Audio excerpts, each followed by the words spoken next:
Hello' everyone, মই ডালিমি সকলোকে নমস্কাৰ জনাইছোঁ আৰু সুপ্ৰভাত জনালোঁ সকলোকে। আজিৰ দিনটো শুভ হওক তাৰে কামনা কৰিলোঁ। গাইজ, মই কি কৰি আছোঁ আপোনালোকে নিশ্চয় দেখিছে। ইফালে মই ফুলটো ছিঙি আছোঁ। ফুলটোৰ ছিঙাৰ কাৰণটো আপোনালোকক কৈ আছোঁ আৰু ইয়াৰ ফুলৰ গুণাগুণটো আপোনালোকক কৈ আছোঁ।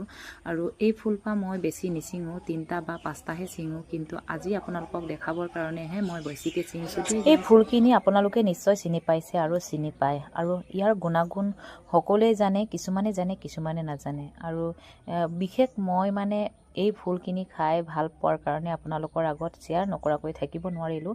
বহুত দিনৰ পৰা ভাবিছিলোঁ শ্বেয়াৰ কৰিম, কিন্তু আজিলৈকে শ্বেয়াৰ কৰিব পৰা নাছিলোঁ। আজিহে পাৰিছোঁ গাইজ, আৰু আপোনালোকে মন দি শুনিব আৰু লাষ্টলৈ চাব বুলি আশা ৰাখিলোঁ। এই ফুলৰ গুণাগুণখিনি গাইজ মই খাই পেলাইহে গম পাইছোঁ, যিহেতু মই বেমাৰত ভুক্তভোগী আছিলোঁ আৰু এইখিনি খাই মই ভাল হৈছোঁগৈ।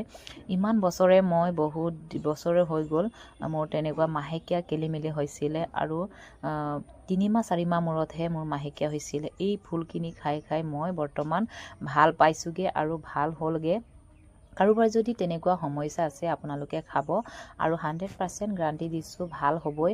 মই যিহেতু সদায় নাখাওঁ দেই, য'ত পাওঁ মই তেতিয়াহে অলপ তেনেকৈ 3টা বা 5টা ছিঙি পেলাই ভগৱানৰ নাম লৈ ছিঙি তেনেকৈ খাওঁ, আৰু এনেকৈ মই ভাল পাইছোঁগৈ। সেইকাৰণে আপোনালোকৰ আগত শ্বেয়াৰ কৰিলোঁ গাইজ।